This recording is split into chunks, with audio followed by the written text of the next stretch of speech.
At Mayo Clinic in Florida, we're conquering the unconquerable, using data and AI to create personalized gene roadmaps to fight cancer more effectively. Learn more at mayoclinic.org/possible. Mayo Clinic, you know where to go.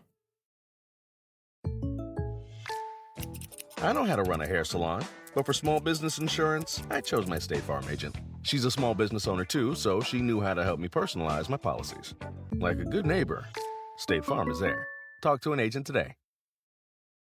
Sometimes your cat can be a mystery, like when they get so attached to certain cardboard boxes. But when you use Fresh Step cat litter, there's no question that you're making your cat happy, thanks to amazing odor control. Fresh Step clumping cat litters prevent stinky crumbles and make scooping easy by locking in liquid and odor immediately. That means you can keep your house clean and your bond strong. There's no mystery here. Find Fresh Step cat litter at a store near you. Fresh Step is a registered trademark of the Clorox Pet Products Company. Certain trademarks used under license from the Procter & Gamble Company or its affiliates.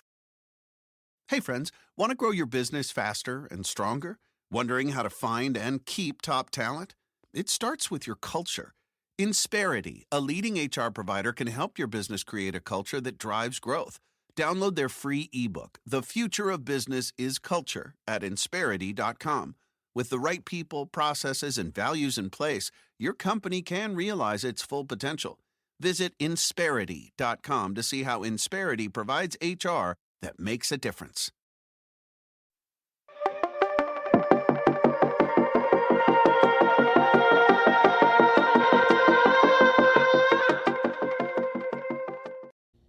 Welcome, everyone. My name is Jacob. Thank you for joining me. This is Hunt Detail.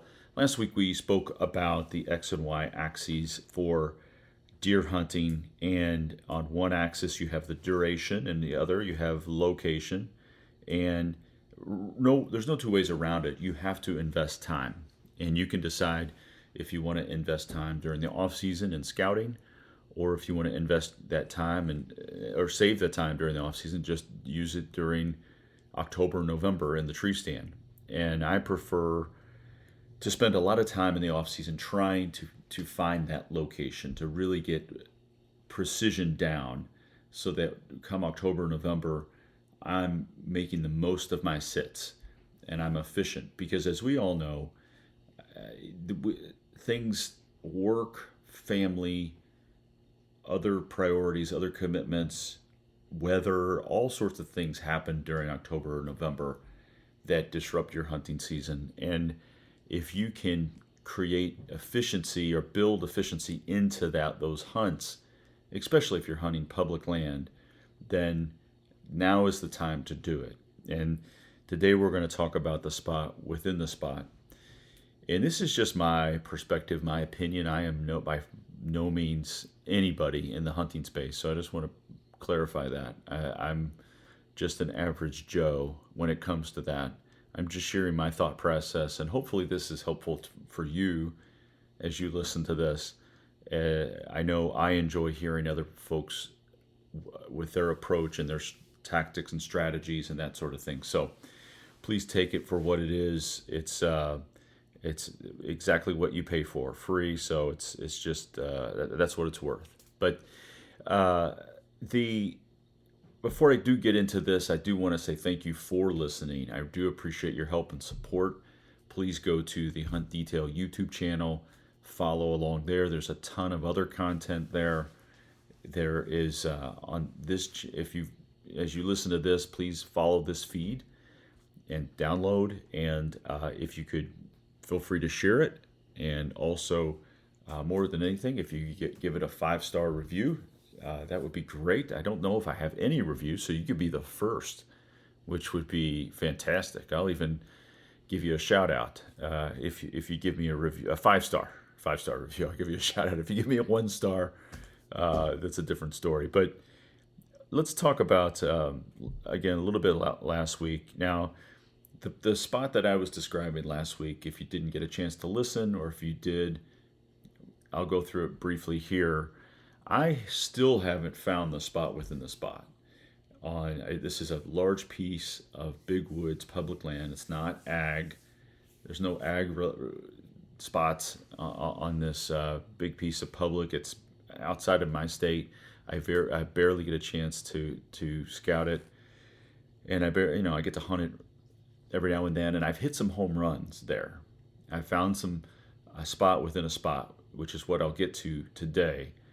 But on this same piece of public ground, as I'm building an inventory over the course of the off season and during the season of other spots that click, that really resonate from a terrain standpoint, from a deer movement standpoint, from a bedding to feed standpoint, to understanding all of that nuance that makes deer hunting so much fun.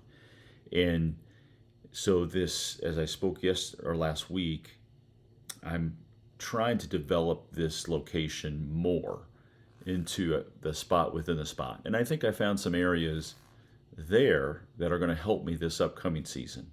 But there's still a lot to learn.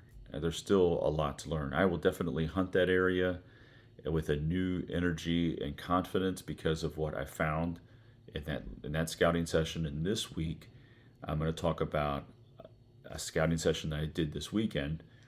And this is a spot that I've really done, I think, a really solid job of fine-tuning, even over the course of this past hunting season. I did have a little bit of a failure, but this last season I did have a bit of a failure at this location. So I'm going to talk a little bit about how I found this particular spot. This is, let's just say we'll just call it home run.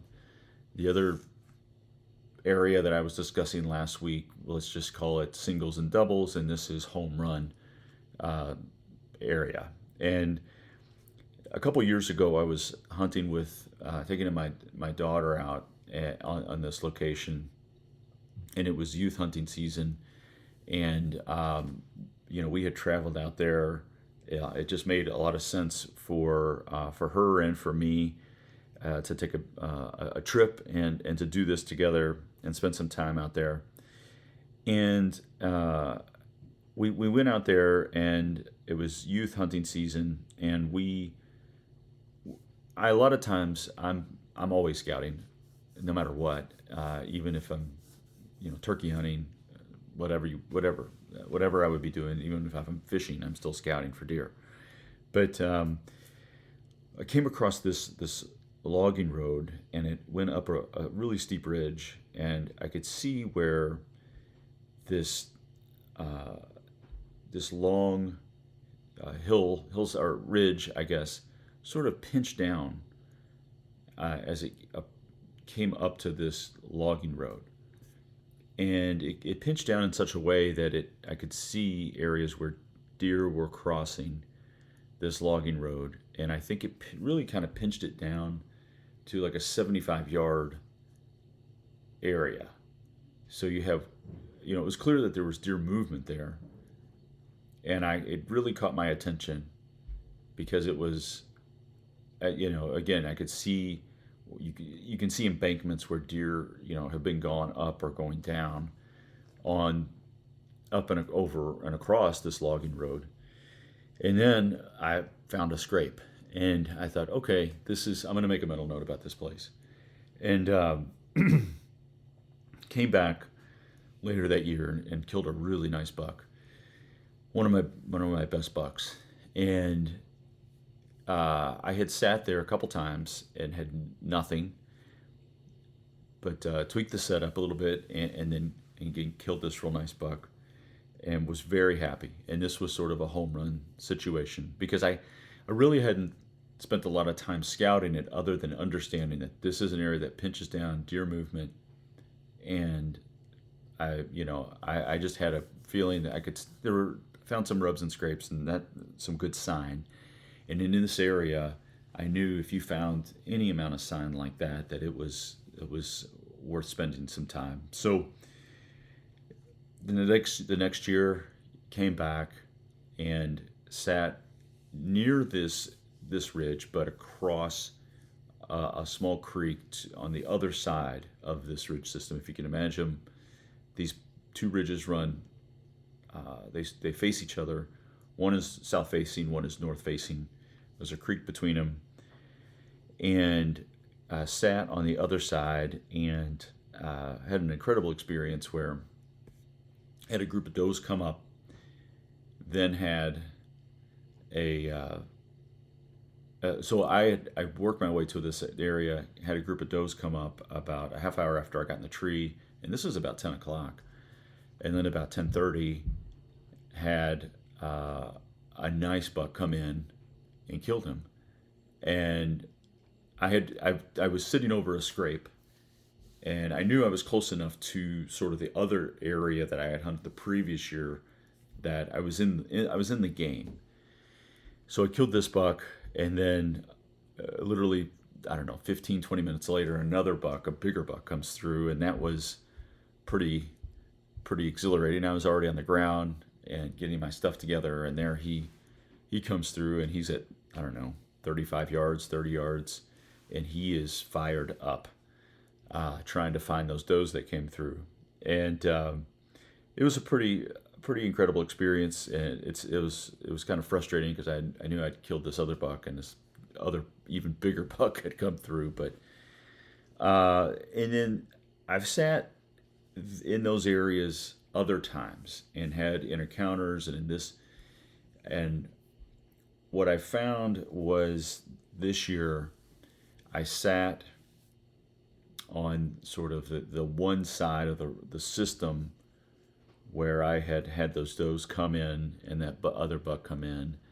And what I started to realize is that one side of the ridge system, the south-facing side, which is where I first killed a buck, seems to be where a lot of the bucks are bedding. And in the north-facing side, which is where I had hunted the second time, is where a lot of the does are occupying the doe families. And so I'm starting to learn more and more about this location and those dynamics. And I think as I look at this area, the south-facing side seems to have more deer, more buck movement, more consistent buck movement, and because of the bedding that's available to the bucks and the benches that are available to the bucks on the south-facing side. It is incredibly thick. It is cliffed out in some areas, and it has a series of benches that overlook the creek system below. And this is the south side, the south-facing slope. On the north-facing slope, it's not nearly as cliffed out. It's very steep, and it's not nearly as brushy. It's much more open. It's much bigger. And again, this is where I found that the does tend to move through more often. And I think there's some feed there's some feed, and there's just some areas that the does seem to find more comfortable. But I won't sort of get into that nuance. But I think I went back out to this location to really, again, investigate. I wanted to find the spot within the spot. And I shot a buck earlier this year on the south-facing slope. Again, this area where I am confident that bucks are bedding. I've actually jumped some, one during the season or several different times when I've hunted it before. And so I've marked it on my map. And now I wanted to go back to that area this weekend and really just take a look at it and understand what's really going on. And in a few weeks, everything's going to be greened up. And I don't want to miss the rubs, the scrapes, the beds that I might be able to see, or that I can see now that I won't be able to see in a few weeks. And so again, that's why I'm out. A lot of people might like, why are you scouting this time of year? This is, in my time, the best time. In my opinion, this is the best time. And so I'll talk a little bit about what I found. So I really wanted to be efficient with my scouting. I just wanted to bomb in. And what I did find was an old logging road that is not on a map. And I think I think it can contribute to some pressure in different parts of this spot, but it's not. I can see why this bedding area is so attractive to mature bucks because of the way it's cliffed out, and the way that these benches lay, and the way that these benches are so thick. So I found this logging road, which is nice because I can make a mental note of that. I can mark this on my mapping system, and I can understand, okay, here is an area where pressure is likely to come from, because other hunters are aware of this logging road, I'm sure, and this is a way for them to sort of walk in and walk out easily to set up a tree stand or a saddle or whatever. And what I found with the benches is I went and I did find an old scrape. And I didn't see as many rubs as I thought I would see, but I investigated that bench, and as I got into it, there was another bench above it that suggested to me that this was really the more secure area. It had a large down tree. It was much smaller. There weren't trails running through it. It was sort of not necessarily difficult, but not easy to get to. And I think that this area, and again, it's not something you're going to find on a map, even your Onyx or whatever mapping platform HuntWise that you might be using. And so this is why it's so important to get out there. And so I found this little area, marked it on my map. I did put one trail camera down on the lower bench, and I didn't put two cameras. I had another camera. I thought about putting it up on the upper bench, but I've seen an increase in pressure in this area. And from what I can tell, the folks that are hunting this area, they're not hunting it appropriately. They're hunting it in sort of that on that north side, and I think they're hunting it down in the creek bottom. And there is a lot of sign down there, and certainly in November, I can see why you would want to hunt down there. And I'm not saying that you shouldn't, and I'm not sure that I'm sure they've maybe killed deer down there or whatever. But to me, I'm thinking of October, and I'm thinking of my sits when I've sat in this general vicinity where I don't have any encounters, but I'm confident that deer are there. My goal is to hunt within 70 yards or so of these benches that I found, specifically the smaller one, because I feel like in mid-October, if a mature buck is there, him and where he's going to go is probably not going to be too far from where he's at.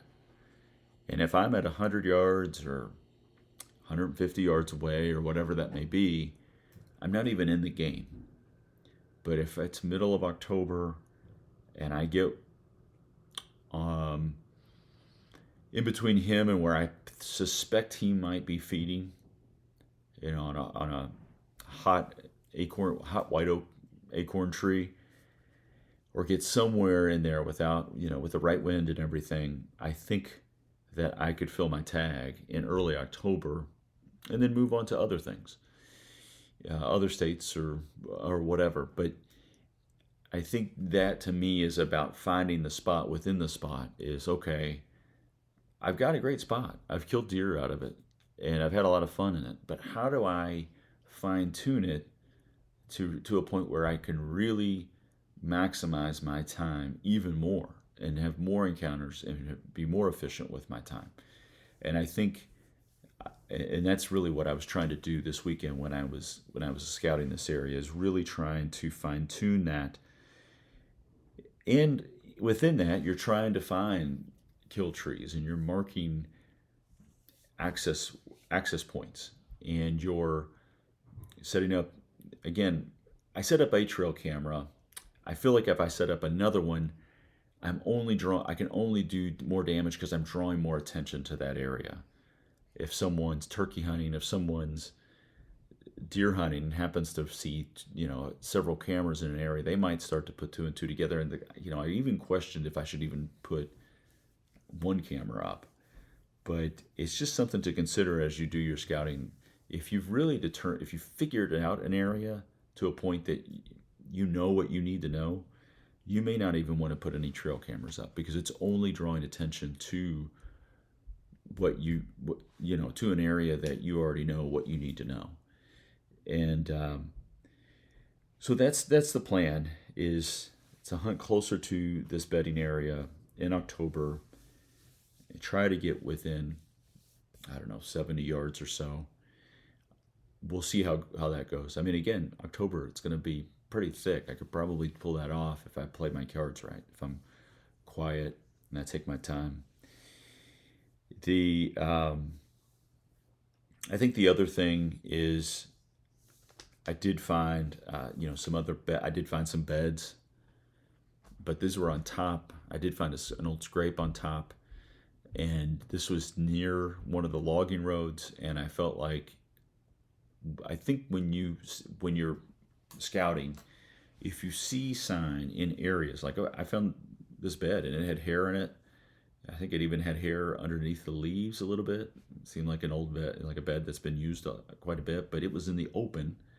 It was at a point, and on one side was another, it was a very steep area to the north, and another on the south it was very steep, and then it went out to a point, I think, to the west, and this bed was pretty open. And if you think about the way that does bed, they usually bed on the top of a ridge. They usually bed with other does facing other directions, and they really seem to be more reliant on their visual cues than thermals and scent and those sorts of things than a buck. So I feel like this was probably a doe bed. And when I see something like that, it can be tempting. I definitely take note of it, but it's not necessarily something that I'm going to hunt, because it's fool's gold in a lot of ways. Because, well, first of all, it's March, but secondly, it's easier access, and I feel like a lot of the pressure come the fall is going to come from this, from this logging road and that sort of thing. So to me, that's how I look to develop a spot within a spot. Now, again, take it for what it's worth. That's just my approach. But, I'm within that area of those two benches, specifically the higher, smaller bench. I'm now pulling, trying to identify access points, trying to find actual kill trees, and then going on the theory that when I come in there October 15th, there's going to be a mature buck bedded there. Whether or not that's true, who knows? But that's the theory. So what I would encourage you to do is to go get out, test theories, find pinch points, find funnels, let the terrain tell you where to hunt. Try to find old scrapes, rubs, even beds. Think about access points from other hunters and where that pressure's coming from, and how you can put yourself in a position to not waste your time out in the field. So thank you for joining me. Please like, share, subscribe, and give me a 5-star review. And best of luck this off season. Thank you.